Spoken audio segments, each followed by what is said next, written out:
বাঁশের চেয়ে যেমন কঞ্চি বড়, তেমনি বাংলাদেশের ত্রয়োদশ জাতীয় সংসদ নির্বাচনে দেশের অন্তর্বর্তী সরকারের কাছে ভোটের চেয়ে গণভোট বেশি প্রিয়।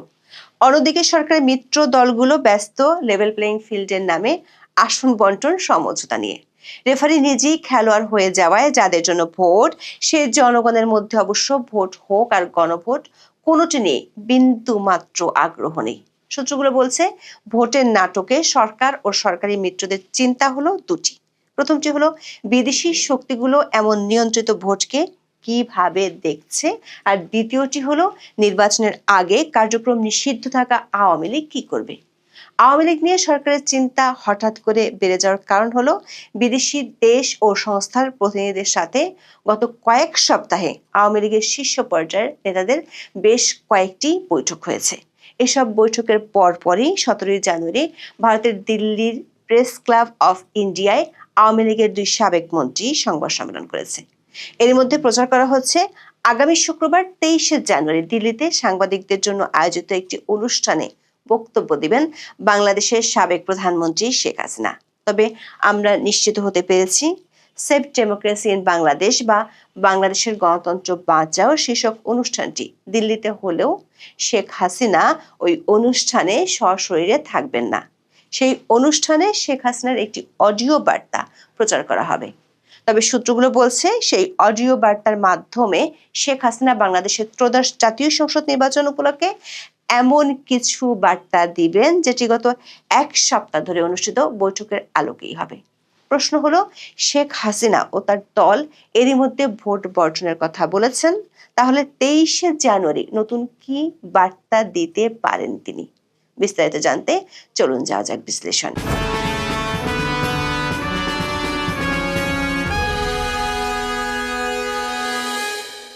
2024 সালের 5 আগস্ট সরকার পতনের পর থেকে আওয়ামী লীগ সভানেত্রী বাংলাদেশের সাবেক প্রধানমন্ত্রী শেখ হাসিনা আছেন দিল্লিতে। সেখান থেকে অডিও বার্তার মাধ্যমে দলীয় নেতাকর্মীদের প্রায় তিনি বার্তা দেন। এ নিয়ে ভারতের কাছে একাধিকবার নালিশও জানায় বাংলাদেশের অন্তর্বর্তী সরকার। এতে অবশ্য কোনো লাভ হয়নি। উল্টো ইংরেজি বাংলা মিলিয়ে একাধিক আন্তর্জাতিক ও ভারতীয় সংবাদ মাধ্যমকে ইমেইলের মাধ্যমে সাক্ষাৎকার দিয়েছেন শেখ হাসিনা। সেসব সাক্ষাৎকারে বাংলাদেশের অন্তর্বর্তী সরকারের বৈধতা নিয়ে প্রশ্ন তোলার পাশাপাশি এই সরকারের আমলে মানবাধিকার লঙ্ঘন, সংখ্যালঘু নির্যাতন এবং আওয়ামী লীগের নেতা কর্মীদের উপর নিপীড়ন সহ একাধিক ইস্যুতে তিনি মন্তব্য করেছেন। প্রায় সবগুলো সাক্ষাৎকারে তিনি দাবি করেছেন তার দল আওয়ামী লীগ নির্বাচনে অংশ নিতে চায়, কিন্তু আওয়ামী লীগের জনপ্রিয়তায় ভয় পেয়ে সরকার আওয়ামী লীগকে নির্বাহী আদেশে নিষিদ্ধ করে ভোটের মাঠ থেকে বাইরে রেখেছে। কিন্তু অডিও বার্তা কিংবা ইমেল সাক্ষাৎকার দিলেও শেখ হাসিনাকে গত 17 মাসে সশরীরে দেখা যায়নি কিংবা ভিডিও বার্তাও দিতে দেখা যায়নি। ভারতীয় এক সাংবাদিকের ভিডিও বার্তা থেকে প্রচারিত হয়েছে 23 জানুয়ারি শেখ হাসিনা সশরীরে সাংবাদিকদের জন্য আয়োজিত একটি অনুষ্ঠানে উপস্থিত থাকবেন। তবে দিল্লির একাধিক সূত্রে আমরা নিশ্চিত হতে পেরেছি শেখ হাসিনা সশরীরে কোনো অনুষ্ঠানে উপস্থিত থাকছেন না। যে অনুষ্ঠানটির কথা বলা হচ্ছে সেটির শিরোনাম হলো সেভ ডেমোক্রেসি ইন বাংলাদেশ বা বাংলাদেশে গণতন্ত্র বাঁচাও। অনুষ্ঠানটির আয়োজন করেছে দিল্লিতে অবস্থিত foreign correspondents club of south Asia. দিল্লির মাথুরেতে এই অনুষ্ঠানটি হবে। সেখানে সশরীরে হাজির থাকবেন হিউম্যান রাইটস ওয়াচের মহাসচিব ইঞ্জিনিয়ার মোহাম্মদ সিদ্দিক, সাবেক শিক্ষামন্ত্রী মহিবুল হাসান চৌধুরী নওফেল। এছাড়া ভার্চুয়াল মাধ্যমে যোগ দেবেন সাবেক পররাষ্ট্রমন্ত্রী আব্দুল মোমেন, সাবেক তথ্যমন্ত্রী মোহাম্মদ আলী আরাফাত, সাবেক সংসদ সদস্য হাবিব মিল্লাত এবং অধ্যাপক এস.এম. মাসুম। দিল্লির foreign correspondents club of south Asia and international association of press ক্লাবের সভাপতি ডক্টর ওয়াএল আওয়াদ যে সংবাদ বিজ্ঞপ্তি পাঠিয়েছে সেখানে বলা হয়েছে 23 জানুয়ারি সন্ধ্যা 6টা থেকে 7টায় অনুষ্ঠানটি হবে, যেখানে সূচনা বক্তব্য দিবেন বাংলাদেশের সাবেক প্রধানমন্ত্রী শেখ হাসিনা। তবে সেটি হবে তার একটি অডিও বার্তা। এমনকি তিনি অডিও সংযোগে এসে সাংবাদিকদের প্রশ্নের জবাব দেওয়ার সম্ভাবনাও কম। দর্শক, এর আগে 17 জানুয়ারি ভারতের দিল্লির প্রেস ক্লাব অফ ইন্ডিয়ায় আওয়ামী লীগের 2 সাবেক মন্ত্রী সংবাদ সম্মেলন করে। ভারতীয় সংবাদ মাধ্যমগুলোর খবরে বলা হয়েছে আওয়ামী লীগ সরকারের পতনের পর গত 17 মাসে ভারতের মাটিতে এটি ছিল আওয়ামী লীগ নেতাদের কোনো সংবাদ সম্মেলন। অবশ্য দলটির অনেক নেতাই ভারতীয় গণমাধ্যমকে নানাভাবে সাক্ষাৎকার দিয়েছেন গত ১.৫ বছরের বেশি সময়। যদিও অনুষ্ঠানের আয়োজকদের পক্ষ থেকে দাবি করা হয়েছে ১৭ জানুয়ারির প্রেস কনফারেন্সটি আওয়ামী লীগের ছিল না। সংবাদ সম্মেলনে হাজির ছিলেন সাবেক পররাষ্ট্রমন্ত্রী হাসান মাহমুদ ও সাবেক শিক্ষামন্ত্রী মহিবুল হাসান চৌধুরী নওফেল। অনুষ্ঠানের অন্যতম আয়োজক লন্ডন প্রবাসী ব্যারিস্টার নিঝুম মজুমদার বিবিসি বাংলাকে বলেছেন, হাসান মাহমুদ এবং নওফেল চৌধুরী কেউই আওয়ামী লীগের নেতা হিসেবে ওই সংবাদ সম্মেলনে যাননি। দিল্লিতে ১৭ জানুয়ারি অনুষ্ঠিত সংবাদ সম্মেলনটির আয়োজক ছিল ইন্টারন্যাশনাল ক্রাইমস রিসার্চ ফাউন্ডেশন বা ICFR নামে একটি সংগঠন ও লন্ডন ভিত্তিক একটি ল ফার্ম। বিবিসি বাংলার খবরে বলা হয়েছে, জাতিসংঘের মানবাধিকার বিষয়ক হাই কমিশনারের কার্যালয় বা OHCHR জুলাই আগস্টের বিক্ষোভ নিয়ে যে প্রতিবেদন করেছিল তার একটি রিবেটাল বা জবাবি প্রতিবেদন তৈরি করেছে ICFR নামে এই সংগঠনটি। এর আগে একই বিষয়ে জেনেভাতেও সংবাদ সম্মেলন করা হয়েছিল। বিবিসি বাংলার খবরে বলা হয়েছে, বাংলাদেশের নির্বাচনের আগে আওয়ামী লীগের দুজন সাবেক মন্ত্রী সশরীরে ভারতীয় গণমাধ্যমের মুখোমুখি হলে যে বাংলাদেশের রাজনীতি নিয়ে প্রশ্ন আসবেই তাও আয়োজকরা জানতেন এবং এর জন্য প্রস্তুত ছিলেন। ভারতের অবস্থানরত আওয়ামী লীগের একাধিক নেতা বিবিসি বাংলাকে বলেছেন, বাংলাদেশের মানুষের কাছে তাদের রাজনৈতিক বক্তব্য পৌঁছে দেওয়ার জন্য ভারতের গণমাধ্যমই সব থেকে উপযুক্ত। তাই দিল্লিতে সংবাদ সম্মেলন করা হয়েছে। সংবাদ সম্মেলনে হাজির থাকা বাংলাদেশের সাবেক মন্ত্রী মহিবুল হাসান চৌধুরী নওফেল বিবিসি বাংলাকে বলেছেন, দিল্লির সংবাদ সম্মেলনের সঙ্গে বাংলাদেশের যে ১২ই ফেব্রুয়ারি নির্বাচন হতে যাচ্ছে তার কোনো সম্পর্ক নেই। তার দাবি, এটি নির্বাচন বা ইলেকশন নয়, এটি একটি সিলেকশন। দর্শক, যদিও শেখ হাসিনা দিল্লি থেকে নেতাকর্মীদের উদ্দেশ্যে অডিও বার্তা দেন এবং আওয়ামী লীগের নেতারা বিভিন্ন গণমাধ্যমে সাক্ষাৎকার দেন, কিন্তু গত ১৭ মাসে আওয়ামী লীগের কোনো নেতাকে সরাসরি কোনো ধরনের সংবাদ সম্মেলনে দেখা যায়নি। গত বছরের মাঝামাঝি সময় নাগাদ দিল্লির জাতীয় প্রেস ক্লাবে একটি মানবাধিকার সংগঠনের ব্যানারে বেশ কয়েকজন আওয়ামী লীগ নেতার প্রকাশ্যে আসার কথা ছিল, তবে ভারতের স্বরাষ্ট্র মন্ত্রণালয় শেষ পর্যন্ত তা নিয়ে আপত্তি তোলায় সেটি বাতিল করা হয়। তখন কারণ হিসেবে অনানুষ্ঠানিকভাবে বলা হয়েছিল, এই আওয়ামী লীগ নেতারা যেহেতু প্রায় সবাই পর্যটক ভিসা বা বাণিজ্যিক ভিসা নিয়ে ভারতের মাটিতে আছেন, তাই তাদের প্রকাশ্য রাজনৈতিক কার্যক্রমে অংশ নিতে দেওয়া সম্ভব নয়। তবে হাসান মাহমুদের ক্ষেত্রে পরিস্থিতিটা আলাদা, কারণ তিনি ভারতে নন, আপাতত থাকছেন ইউরোপের দেশ বেলজিয়ামে। সম্প্রতি সোশ্যাল মিডিয়াতে ফাঁস হওয়া বিভিন্ন ছবিতে তাকে ইউরোপের বিভিন্ন দেশে সফর করতেও দেখা গেছে।